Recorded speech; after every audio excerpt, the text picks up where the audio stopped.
Today we will be going over the round 5 of the Sinquefield Cup between Jeffrey and Fabiano-Caruana, in which Fabi lost. Starts off knight f3, d5, g3, bishop c5, bishop g2, e6, castle, knight f6, then d4, hitting the center. C takes, knight takes, e5, knight to b3, and then a5. a4 is called for here, but instead Jeffrey plays bishop g5. a4 is played, and knight to c1. In this position, this is very odd. The two knights, one on b1 and the other on c1. a4 has made that knight go backward.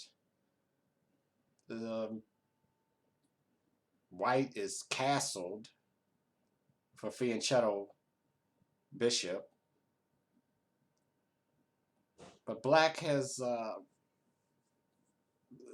well, his pieces are a bit more better placed, and white has the problem of developing those two knights, getting those knights off the back rank. So we have development, bishop e6, e4, d4, and now f4. Let me see what the computer suggests. C3 is suggested to try to break up that center to attack d5, d4 here. But f4, bishop e7, and black has a slight advantage. That's the thing. The thing about this game is that Caruana had an advantage throughout until the end. Knight d3. Here, if bishop takes, knight d3, then castle, and black maintains his slight advantage. But knight d3, knight c6, bishop f3, knight moves to d7, attacking the bishop. Bishop takes, they exchange.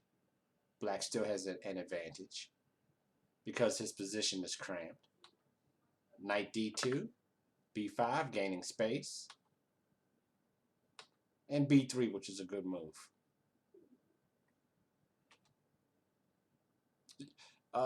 If f5 now, then bishop c4, and they exchange, knight is attacked, and black has a almost decisive advantage here because of those two pawns on c4 and d4. For instance, castle, king over, a3, attacking b2, b3, then exchange. Can we play c3? Well, c3 would give up the d3 square for the knight.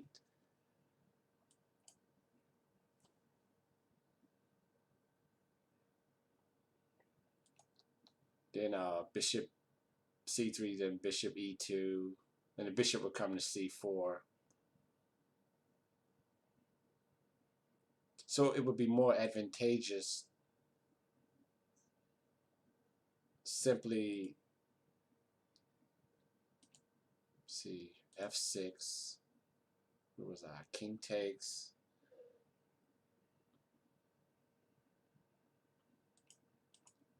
b3, f6. Yeah, it would be more advantageous just to play f6 here.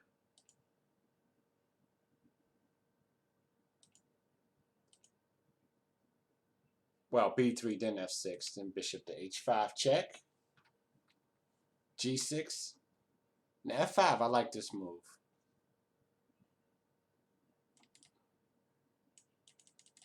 Yeah, f5 is a great move. Bishop back, they exchange, and bishop moves to g4. Bishop e6, then exchange. Black is still okay here. Knight f3, g5, queen to e2, knight to d8. Here it seems Black's advantage has slipped away because rook to c8 was the preferable move, was the better move, rook to c8.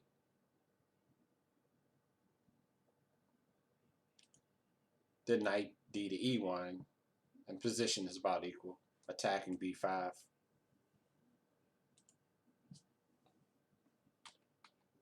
So knight to d8, knight to b4, headed for d5, rook to b8, then knight to d5. That knight on d5 solidifies White's position. h4, what if g4 here? Then maybe knight h2. Knight h2, and it's difficult to keep this pawn because this forces f5, which then queen to g2, and this pawn formation is weak, and g4 would fall eventually after f5 falls, either by taking on e4.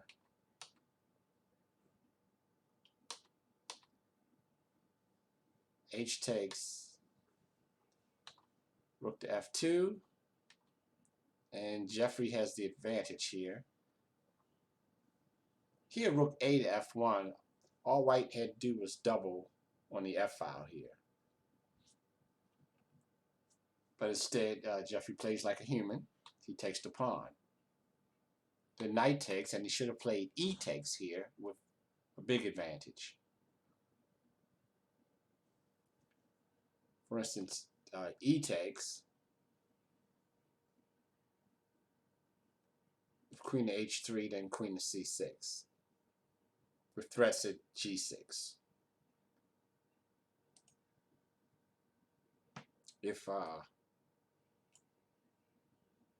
rook takes, pawn takes, knight to d6,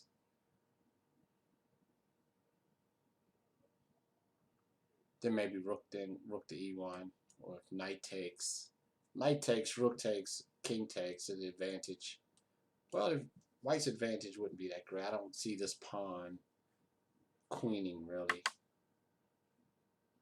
Looks like it's almost even here. It'll even out. But so he didn't play e takes. Queen instead play queen takes, then queen takes, and the position is even here. So after queen takes, White's advantage is gone, and Caruana could have drawn here, and d3 isn't that bad. Rook a6, but he blundered with rook d8. He should have just taken his pawn here. Rook takes. So rook to d8 was basically the losing move here,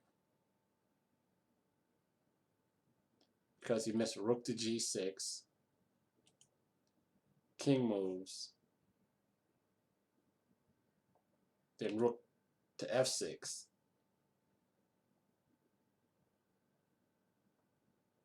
If knight here, we have knight takes g5. He's in like a mating net of sorts. Well, he has these, the rooks are already connected. Then knight to e6. So rook takes d3. They would have been even. See, because rook here wouldn't work, because king there. Rook to f6, the knight is protected with the rook on f8.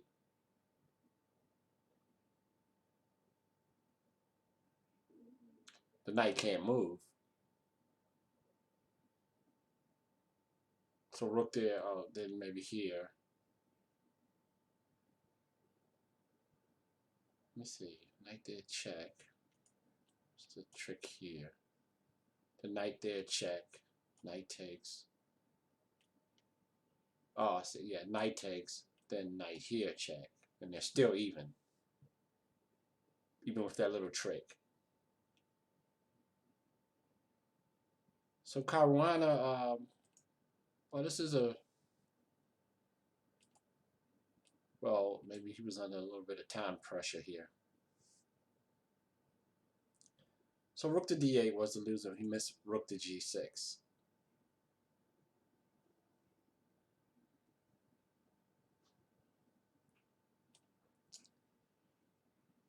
If king there, well, the knight's pinned, right? Then knight takes with pressure.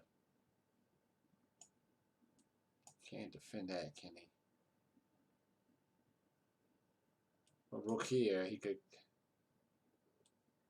He can't come back. No, then nope. Knight takes, rook takes. Knight takes, rook takes, rook takes. I think they're pawn with queen. If rook takes. And then he'd be up 2 pawns after the exchange. Yeah, it's losing.